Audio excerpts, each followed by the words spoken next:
Hello students, कैसे हो आप लोग। उम्मीद है सबकी पढ़ाई कुशल मंगल अच्छी से चल रही होगी। आप लोग कुशल मंगल होंगे। तो एक नए वीडियो के साथ हम एक बार फिर से उपस्थित हो रहे हैं और जिसका चैप्टर का नाम आप स्क्रीन पर देख रहे हैं। ये है क्लास 9 का सरफेस एरिया एंड वॉल्यूम, पृष्ठीय क्षेत्रफल और आयतन। इसमें हम अलग अलग प्रकार के जैसे सॉलिड फिगर हो गया, 3D फिगर, उसके बारे में पढ़ेंगे। जिसमें हम जैसे कौन हो गया, गोला हो गया, क्यूबॉइड हो गया, क्यूब हो गया, इसके बारे में बारी बारी से पढ़ेंगे। तो सबसे पहले हम यहाँ पर जो पढ़ने वाले हैं वो है हमारा चैप्टर 1 का, चैप्टर 11 का। ठीक है, शंकु। तो सबसे पहले हम बात कर लेते हैं शंकु के बारे में। शंकु क्या होता है। तो यहाँ पर आप स्क्रीन पर जो दिख रहे हैं फिगर्स, तो शंकु आप रियल लाइफ में अगर देखेंगे तो आप आइसक्रीम खाते हुए जो कोन देखते हैं वो है शंकु के आकार का। और आप बर्थडे कैप जो लगाया जाता है बच्चों को, वो है शंकु के आकार का। और भी ऐसे बहुत सारे एग्जांपल्स, जैसे आपने कभी सड़क पर गए होंगे तो वहां पर आप देखे होंगे इस तरह के जो बैरिकेडिंग लगा रहता है रोड्स पे सेफ्टी के लिए, वो भी शंकु के आकार का होता है। तो यहाँ पर जो शंकु के आकार का है तो उसमें जो आधार होता है वो हमारा इस तरह से सर्किल की तरह होता है, सर्कुलर होता है, वृत्तीय होता है। और इसका जो दिखने में अगर ये देखा जाए तो कुछ इस तरह से दिखता है ऊपर से, और इसी का नाम होता है शंकु, या इसी को इंग्लिश में कहते हैं कोन।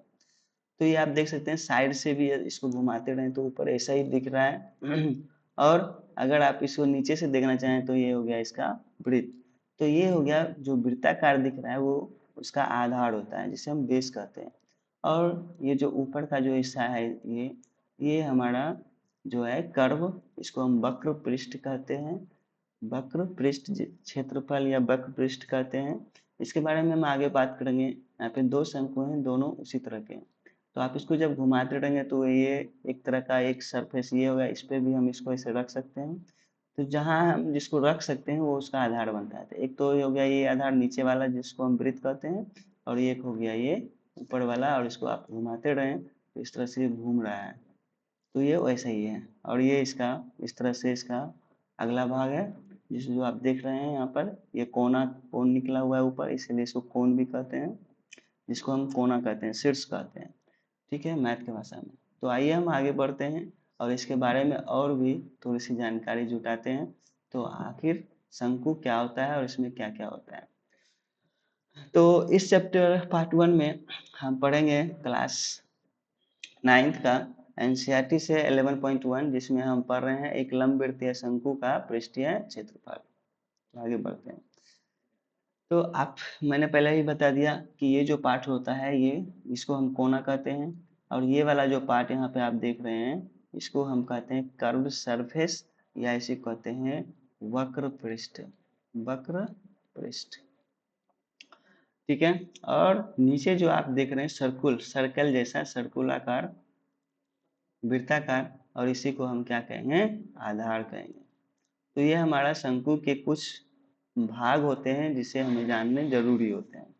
तो शंकु के इस भाग को हम आगे और भी डिस्कस करेंगे। इसमें जैसे कि यहाँ पर आप देख रहे हैं ये जो है हमारा हाइट, ऊंचाई, जो 90 डिग्री का कोण बनाते हुए 90 डिग्री का कोण बनाते हुए ये ऊंचाई हो गया। और यहाँ जो ये तिरछी इस तरह से आप देख रहे हैं ये इसको कहते हैं स्लैंट हाइट। इसको क्या कहेंगे, स्लैंट हाइट या तिरछी ऊंचाई। और यहाँ पर जो है वो हमारा रेडियस है। इस बारे में और भी आगे बात कर रहे हैं। शंकु के भाग। अब शंकु के भाग के बारे में हमने आपको बता दिया। शंकु के मुख्य रूप से 3 भाग होते हैं। तो पहला क्या हो गया, पहला हो गया उसका बेस। अगर हम इसको ए कहें, ठीक है, पहला इसका अगर हम इसको ए कहें तो ये हमारा बेस हो गया, या इसी को हम कहेंगे आधार। इसी को क्या कहेंगे, आधार। अब आगे अगर हम दूसरे भाग की बात करें तो ये इसका कर्व सरफेस आप लिखा यहाँ देख रहे हैं। तो ये हमारा यहाँ पे कर्व सरफेस है, या इसी को हम कहेंगे वक्र पृष्ठ। ये वक्र पृष्ठ हुआ। और तीसरा जो भाग बनेगा हमारा वो इस तीनों के मिलने से बनता है, यानी आधार आधार प्लस वक्र पृष्ठ, इसके मिलने से तीसरा भाग बनेगा, जिसे हम कहेंगे संपूर्ण पृष्ठ, संपूर्ण पृष्ठ। तो इस तरह से तीन भाग होते हैं हमारे लंब वृत्तीय शंकु, और इसके तीनों भाग को हम बारी बारी से चर्चा करेंगे। और उसके क्षेत्रफल, इस वीडियो में हम मेन रूप से कॉन्सेप्ट की बात कर रहे हैं, जिसमें हम क्षेत्रफल पर ज़्यादा ध्यान देंगे। तो जैसे कि तीन भागों की हमने बात की, वो इस तरह से है। पहला हो गया आधार। इसका आधार कैसा होता है, तो एक वृत्त की तरह होता है।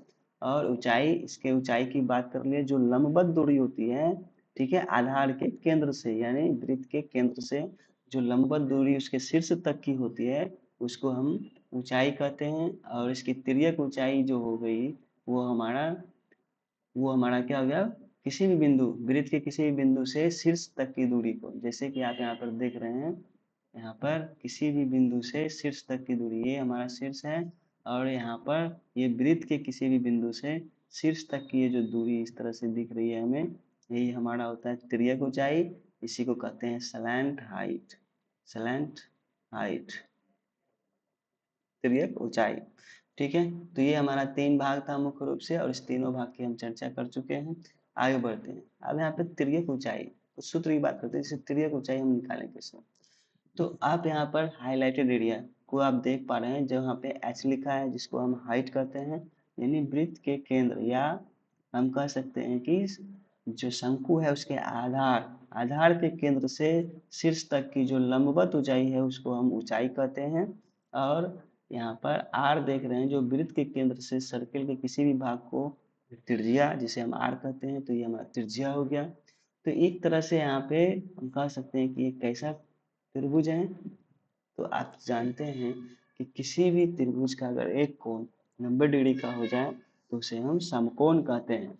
तो यहाँ पर ये जो त्रिभुज बन रहा है, ये कैसा बन रहा है, समकोण, समकोण बन रहा है। तो अब 90 डिग्री के सामने आप क्या जानते हैं, कर्ण होता है, और इसके एक आधार होता है, और एक क्या होता है, लंब होता है।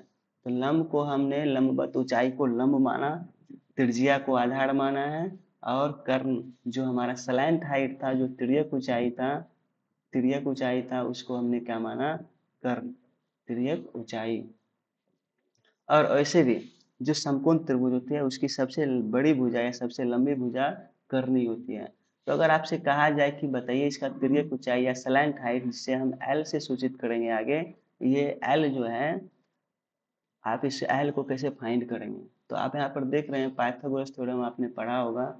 पाइथागोरस थ्योरम क्या कहता है कि अगर कर्ण का स्क्वायर करें, तो ये इक्वल होता है किसके, तो लंब के स्क्वायर जोड़ आधार के स्क्वायर।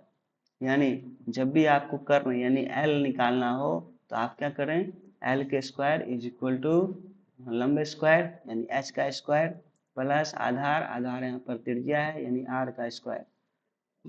तो एल बराबर यहाँ हो जाएगा H square plus R square. तो ये एक फॉर्मूला हो गया जो कि सिंपल था, पाइथागोरस थ्योरम अगर आपने पढ़ा होगा तो यहाँ से ये निकल गया। जो हमारा तिर्यक ऊंचाई एल जो होता है, उसे फाइंड करने के लिए हम इस फॉर्मूले का यूज करेंगे, root under H square plus R square. अब देखिए सतह के क्षेत्रफल के प्रकार, जो सतह होते हैं, तो हमने अपने आप में हम यहाँ पर बात कर चुके हैं कि इसमें मुख्य रूप से आप दो सतह की बात करते हैं। एक तो होता है कि इसके आधार से बनता है, यानी वृत्त से, ये जो पार्ट आप देख रहे हैं, ये जो पार्ट जिस पर ये कोण रखा हुआ है, शंकु रखा हुआ है, ये जो पार्ट है एक सतह ये हुआ। और दूसरा जो पार्ट है वो ये वाला जो पार्ट होता है, जिसको हम वक्र पृष्ठ का सतह कहते हैं, वो होता है। ये दो सतह। उसके बाद हम पहले ही बताया कि जो अगर हम इसको ए पार्ट दें और इसको अगर बी पार्ट मान लें, तो ए प्लस बी के मिलने से एक पार्ट बनता है सी, और वही होता है संपूर्ण पृष्ठ का क्षेत्रफल। तो मुख्य रूप से अगर हम यहाँ पर बात करें कि इसमें कितने सतह हैं, तो मुख्य रूप से इसमें कितने सतह हो गए, तीन सतह हो गए। तो पहला हमारा कौन सा हो गया, वृत्तीय सतह, जिसको हम आधार कहेंगे, आधार कहेंगे। और दूसरा हमारा क्या हो गया, ये वाला सतह, जिसको हम वक्र सतह कहेंगे, वक्र सतह।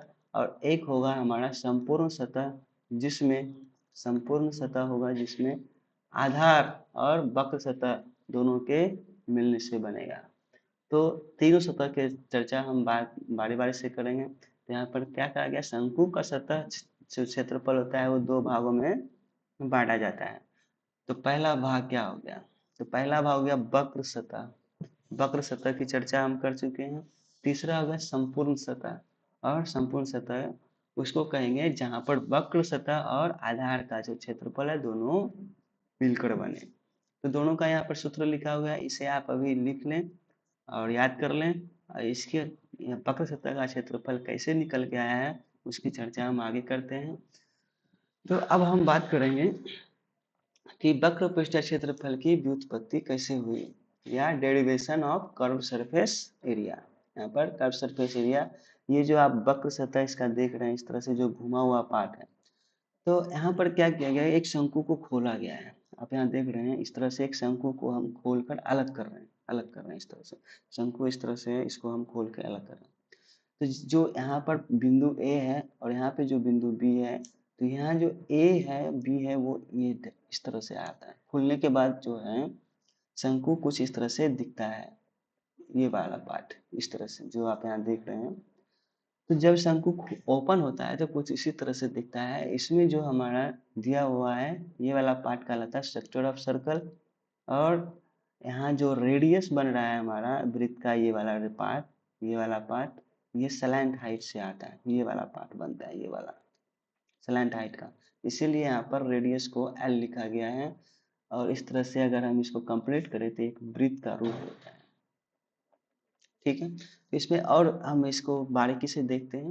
तो आप यहाँ पर देख रहे हैं कि एक शंकु है जो हमारे लंब वृत्तीय शंकु, जिसको यहाँ पर ये एच हो गया और यहाँ पर एल स्लैंट हाइट हो गया। और बिंदु ए बी को जब ओपन किया गया तो कुछ इस तरह से यहाँ पे दिख रहा है।